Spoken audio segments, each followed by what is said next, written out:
amis, bienvenue dans cette nouvelle vidéo. Aujourd'hui on se retrouve dans la Mini, c'est serré. Je me rends dans les hauteurs de Monaco. Je pense que si vous suivez un certain youtubeur, vous allez reconnaître. On est forcément en mode sport avec l'échappement ouvert. Aujourd'hui on se fait une petite vidéo un peu récap de mon véhicule après 6 mois d'utilisation. Alors je l'avais déjà fait précédemment, mais peut-être que tu n'as pas vu cette vidéo et peut-être que tu débarques sur la chaîne, donc abonne-toi rapidement. Il y a du très lourd qui arrive, ou alors qui est déjà passé d'ailleurs, ça dépendra de l'ordre que je choisis.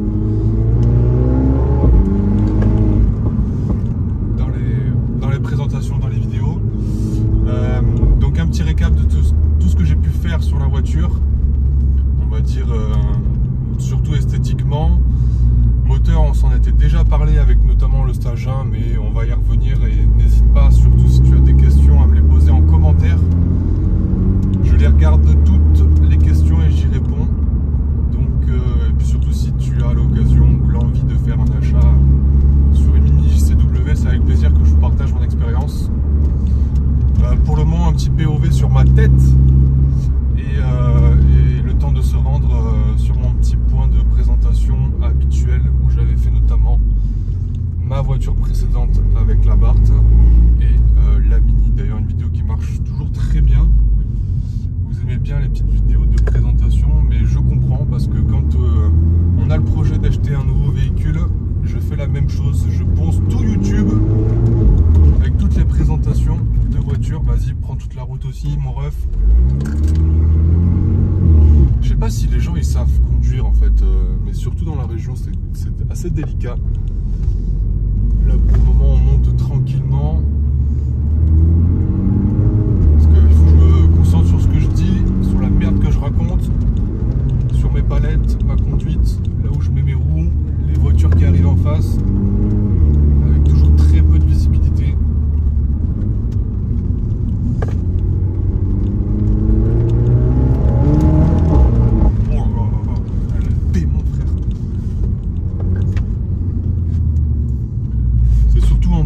Et voire même en troisième, le regard loin où elle attaque le plus. Là, on a une petite Aston, vous la voyez pas, mais une petite Vantage devant, une petite mamie, on va peut-être pas trop la taquiner, même si du coup ça nous empêche de profiter de la montée.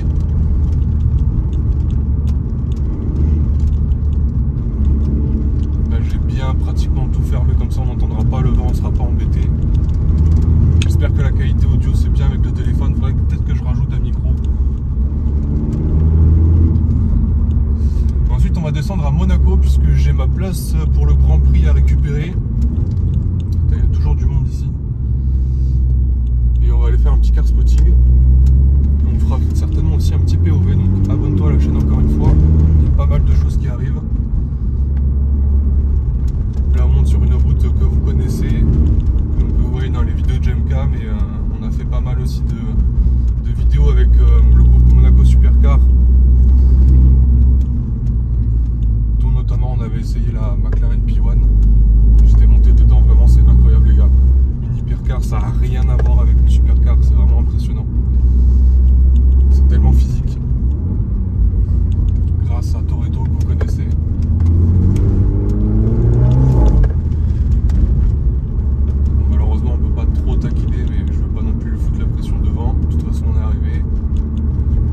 Redescendre un petit peu la voiture, les gars, quand vous avez un moteur turbo, toujours la faire redescendre. Il me semble que c'est au niveau de l'huile, mais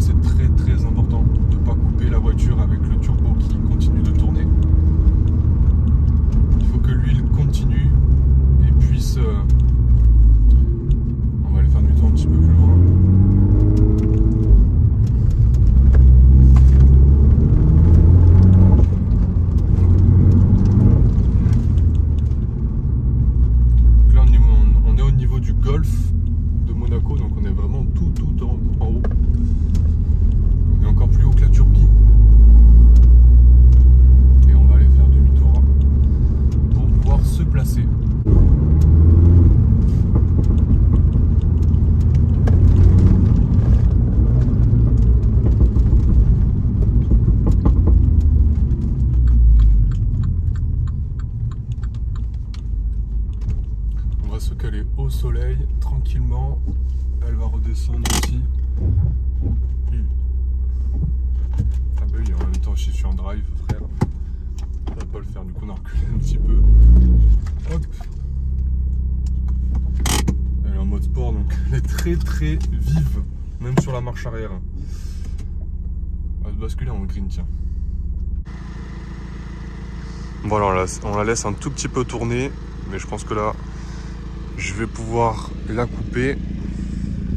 Parce que mine de rien, derrière la Vantage, bah, on n'a pas trop attaqué avec l'échappement qui va se fermer. Voilà.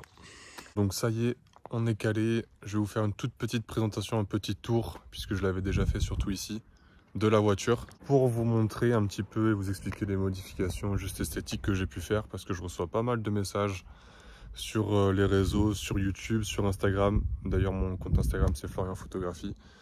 Donc allez, on fait un petit tour de la voiture et après on reprendra la conduite sur un format POV, je pense, mais ce sera une autre vidéo. Et donc les voitures de l'époque qui étaient engagées avaient donc numéro ici, donc sur le capot, sur l'autre côté, parfois à l'arrière. Mais là, c'est pas une voiture qui offre cette possibilité d'avoir un numéro en plus. Là, ce serait vraiment beaucoup trop chargé et je verrais même pas où le mettre.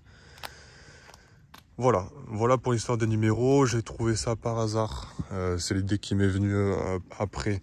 J'ai trouvé ça sur eBay, une petite société française. On s'est pas donné, mais autant vous dire que ça va tenir. C'est des autocollants qui tiennent très bien. Ne ferez pas attention, il y a énormément de pollen, on est en plein mois de mai, la voiture elle est sale, je sais, mais croyez-moi que je la lave une fois par jour, intérieur, extérieur. D'ailleurs, je constate qu'avec la chaleur, j'ai perdu énormément de bulles, à force qu'elles soient au soleil, donc ça c'est quand même assez positif. Ouais, mais donc un autocollant comme ça coûte 50 €. Mais la durée de vie, je crois que c'était donné pour 10 ans. Donc autant vous dire qu'ils ne vont pas bouger de sitôt. Le vent se lève, mais bon, ça fait du bien. Alors ensuite, les plaques, mes plaques.fr, mini GCW, mes initiales. J'ai rajouté cette bande là que je n'avais pas sur la Bart et je trouve ça très sympa. Une petite mini. Ensuite, sur la face avant, le logo noir qui n'était pas quand je l'ai acheté. Pas donné, je crois que ça coûte 40 €. Tiens, à chaque fois, je vais vous donner le prix, ça peut être rigolo. Les plaques, moi j'ai payé ça, je crois que c'était 40 € les deux plaques. Ensuite, un appendice que j'aime beaucoup, c'est cette partie-là, donc qui est noire, puisque c'est du plastique, qu'on peut mettre ici. Enfin, c'est juste un petit cache en fait que j'ai mis en double face. Alors ça, c'est un peu particulier parce que j'ai pas trouvé ça en France, mais plutôt en Angleterre. Et dites-vous que juste ces deux petits morceaux de plastique que j'ai dû coller ensuite au double face, mais ça sortira jamais, ça tient très bien. Eh bien, j'ai payé ça. J'ai payé ça avec l'importation, les frais. Ça venait d'Angleterre, donc avec le Brexit, je pense, j'ai payé ça 45 €. Je pense que c'est pour ça que j'ai payé ces deux morceaux de plastique aussi cher, mais je ne les ai pas trouvés ailleurs. Et quand on regarde la voiture comme ça, donc c'est de la même couleur, ça fait un rappel sur les étriers, sur la lame ici rouge, sur les rétros, sur le toit. Ça la met vraiment en valeur et ça lui donne un côté un petit peu plus bodybuildé. Ensuite, ce qui avait été fait par l'ancien propriétaire, donc c'est cette trappe là qui est en carbone, qui est malheureusement fermée. Pour l'avoir ouverte, il faut aller chez Venturi, qui nous permettra d'avoir une bouche ici d'aération en carbone, mais ici ouverte pour apporter un peu plus d'air et un peu plus de puissance au moteur. Ensuite, au niveau des feux, normalement quand vous achetez la voiture, on n'a pas ce kit Shadowline, on va dire, c'est comme ça qu'on appelle ça chez BM, mais plutôt en chrome. Et donc là on a un déchromage complet sur la voiture, à part cette partie là.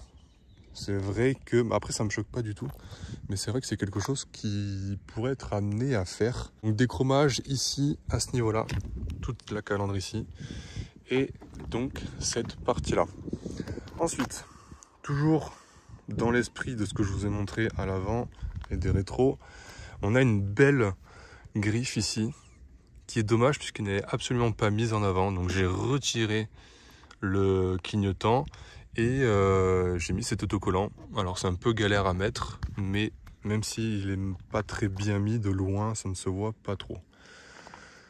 Petit rallye de Monte Carlo que j'ai pu assister cette année, c'était très sympa, donc c'était un petit rappel. Puis si on rappelle que les Mini étaient engagés notamment sur le Tour Auto, qui est passé par Cannes d'ailleurs cette année, et également au rallye de Monte Carlo, je pense qu'il y a eu quelques victoires.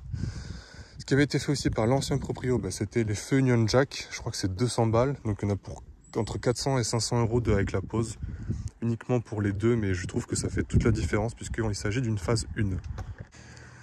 Le logo noir, qui vraiment change tout, parce que j'avais fait l'avant mais pas l'arrière. Bah oui, ça coûte cher.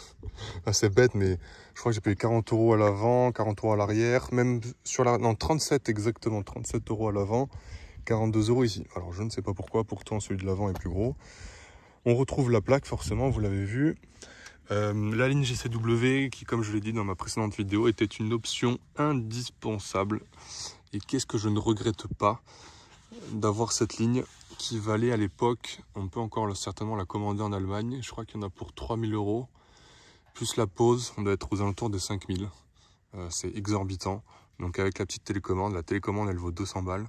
Après il y a un boîtier électronique là à l'intérieur, dans le coffre ça vaut 400 balles, enfin, c'est exorbitant. Les radars de recul avec la caméra, je sais pas si j'en avais parlé ça. Et on a ce diffuseur là, alors on le voit qui est placé à la colle d'ailleurs, mais en relief, qui est beaucoup plus agressif et sympathique que celui d'origine. Au niveau des modifications esthétiques, on a aussi ici une belle, on va dire, une belle arête, un joli design qu'on pourrait un petit peu plus marquer, toujours avec les mêmes autocollants que je vous montre depuis tout à l'heure, avec un rappel rouge. On a aussi ici le radar de recul. Un gros défaut sur cette voiture là, et là on le voit parfaitement. Vous voyez la roue là, comment c'est rentré à l'intérieur. C'est dommage, hein. Mais quelle horreur. Vous avez vu comme elle est rentrée là à ce niveau là. Donc on va dans le futur acheter des cales. Après quelques recherches, on sera sur je vais mettre du 20 et du 15 à l'avant, pour vraiment que les roues ressortent. Ça lui permettra aussi d'avoir un petit peu plus d'adhérence certainement, d'être un peu plus posé au sol, mais c'est surtout esthétique. On voit que les jantes aussi elles sont vachement bombées, c'est pour ça que l'ancien propriétaire les a toutes niquées. Les 4 jantes sont abîmées. Quoi vous dire de plus sur l'arrière? Il y avait cette petite baguette là qui donne un petit peu de relief à l'aileron, qui est très sympa. Un petit autocollant de tonton Lucien. Cette partie là, donc j'aimerais la passer en carbone un petit peu plus tard. On est sur du keyless go, donc on a le petit bouton ici pour ouvrir et fermer la voiture sans avoir à sortir la clé. Qu'est-ce que j'ai fait d'autre? C'est pas mal. Je sais pas à quoi je pense d'autre. À l'intérieur, j'avais mis ce petit autocollant là, je trouve ça très sympa, pas facile à mettre mais sympathique. Et au niveau de l'intérieur, j'aimerais changer les tapis parce que je les ai trouvés sur AliExpress. Le volant qui avait été modifié, il y en a pour 1000 balles ça quand même. Les intérieurs de pas, donc je voulais les faire en carbone aussi. Le sol de porte je le trouve magnifique. Les sièges ils sont très confortables. Un truc que j'aimerais bien, mais je sais pas du tout si ça se fait, ça va coûter combien, mais de faire des ceintures rouges, toujours en rappel avec le reste de la carrosserie. Et voilà. On fait un tout petit rappel sur le stage 1 qui a été fait chez BR Performance. Donc la voiture sort d'origine 212 chevaux, ce qui est très peu par rapport aux 231 annoncés. On estime peut-être que c'était un mauvais entretien par le passé ou un mauvais rodage. Bon, bref, de toute manière avec moi, elle sera très bien, la voiture. Elle sera très bien entretenue. Donc j'ai fait d'ailleurs les bougies il n'y a pas très longtemps. J'ai mis NGK, il me semble que c'est ça la marque japonaise, pour plutôt la performance. Donc c'est quelque chose qui est assez facile à faire. J'avais mis ça en story sur mon compte Instagram. Qu'est-ce que j'ai pu faire? Les filtres à habitacle, pas facile à aller chercher, mais ça c'est des choses qu'on peut faire soi-même puisque ça coûte, les bougies ça coûte 50 €, les filtres à habitacle ça coûte 19 €. Quand on vous le facture, 180 € les bougies en concession au garage, et je crois que c'est 100 balles le filtre à habitacle, enfin c'est n'importe quoi. Voilà. Quoi vous dire de plus, c'est déjà pas mal. Elle a une sacrée gueule quand même, hein. Bon voilà, je pense que c'est pas mal pour cette petite vidéo récap. Là on va se retrouver, là je vais descendre, on va aller sur Monaco. Et puis l'autre vidéo ce sera normalement un POV. Allez, ciao ciao.